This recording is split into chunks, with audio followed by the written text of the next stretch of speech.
We're back with GB News. Oh, a minute. What's going on here? Just... What do I do?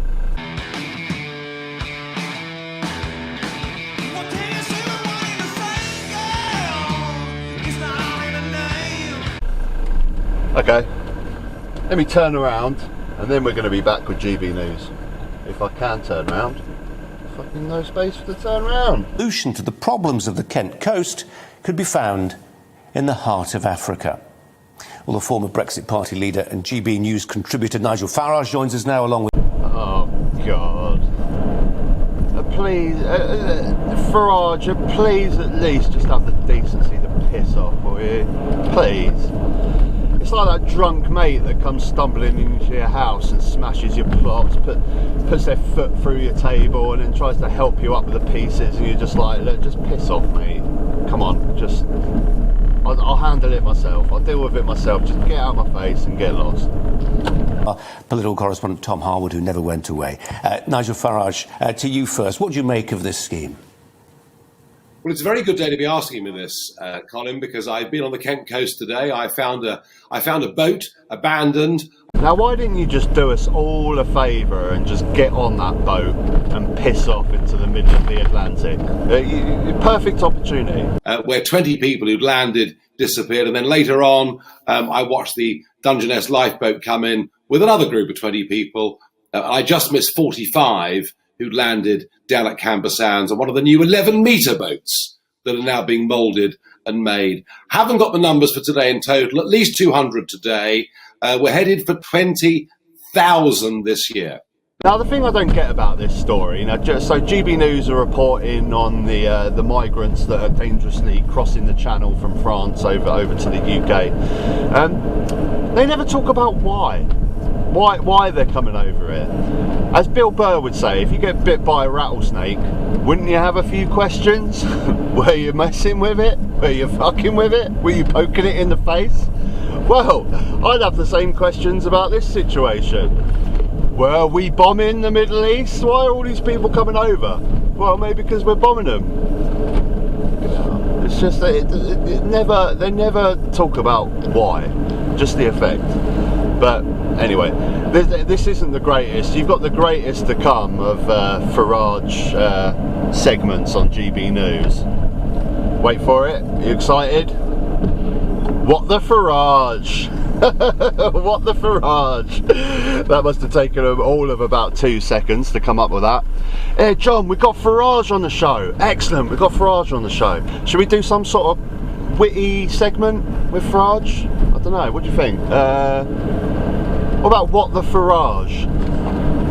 So Nigel, what was your reaction to that response from the Bishop of Manchester?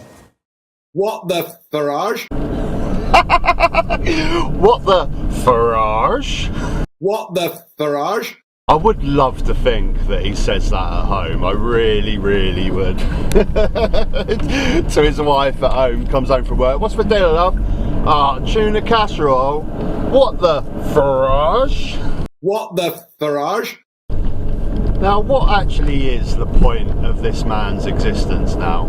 It's just, it's sad and depressing, isn't it? Like, since Brexit, he's tried to jump on Trump's campaign and failed. He's tried to get on Fox News in the US, he's failed. Now he's clumbering around. He's done a little bit of reporting on some migrants coming over, and now he's desperately trying to get on the worst TV show in the world, GB News, and start desperately trying to find cancel culture wherever he can look. Nigel, I mean, what else is on your mind this week? Well, you know, GB News, from the very start, when Andrew Neil launched it, you know, we've said that all opinions are welcome here, that we look for common ground in debates. We haven't shouted at each other yet. It may happen. I don't know. Fine. But the really important thing that GB News has said from the start is it wants to fight against cancel culture. The idea, because I don't like what you think, that somehow you should simply be banned. And I thought it was astonishing that the popular music group, Mumford & Sons. Oh, I bet Farage is really sad about that. I bet he was a massive Mumford & Sons fan, wasn't he? Ding-de-ling-de-ling-de-ling, weak little lion man, you never see it from the start. Ding-de-ling-de-ling-de-ling. Been around for over 15 years, massively successful group, #1 albums, and Wyn Marshall, you know, one of the founders of that group. Was that someone in the crew sneezing? Founders of that group, who happened. This show really is so amateur, isn't it? I mean, I know it's live, but they obviously have a delay. John's like, did someone just sneeze there? Should we edit it out? No, don't worry, mate, don't worry. It's only GB News, don't worry about it. And Wyn Marshall, you know, one of the founders of that group, who happened to like a book that had been written about Antifa, who are the street activist group who wear masks, who are prepared to use violence. And whoever the author of that book was, Wyn Marshall made the point that this was an important book, it was worth reading and worth understanding. And because of that, the reaction to him from the Twitter hate mob, and oh, they're out there. I mean, I think I know some of them personally, actually. And the reaction has been so vicious, so awful, that it's caused a distraction from what they do, and so he's actually going to leave Mumford & Sons, and I find that really, really shocking. You know, only. So again, we have the greatest story of all time. People on Twitter get a little bit upset about something. That's big news for GB News. Farage is obviously very upset. He's obviously a very big Mumford & Sons fan. But the thing that I like about this story the most, actually, is the fact that this Mumford & Son bloke sounds like just the sort of snowflake that GB News gets so upset about. Oh, some people on Twitter have made me upset. I'm going to leave the band now. How about just get rid of the Twitter app? How about that? Have you tried doing that before leaving the band? Maybe just, you know, delete Twitter from your phone. Oh, yeah. I don't know about you guys, but I don't. Is this actually a good place for Nigel Farage now? Because this is quite, to me, it seems like quite a sad and lonely place to be for Nigel Farage right now on the shoddiest TV show in the world. And it is terrible. For anyone that's seen my other reviews on GB News, I thought it was just going to be terrible propaganda, but it's just bad TV. It's just terrible TV. And it seems now that Nigel Farage is in a place where basically he's just competing with Richard Madeley on who can be most like Alan Partridge. What price do you put on your pet's care? Is there a point where you say, too expensive, the dog has to die?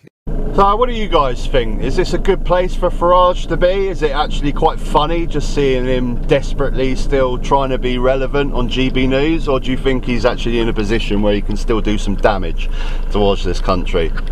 As always, let me know in the comments, and just want to say thank you. I've just reached 1,000 subscribers, which is absolutely amazing. I'll say sorry now, because now I'm monetized. You're going to get a couple of adverts come up on the beginning of the video. Some people are going to go, oh, he's sold out now, I'm not going to watch his videos. Well, you know what? I drive a van for a living, mate. I ain't going to turn down the extra 4p a month or whatever I'll get for the small amount of views that I get a month.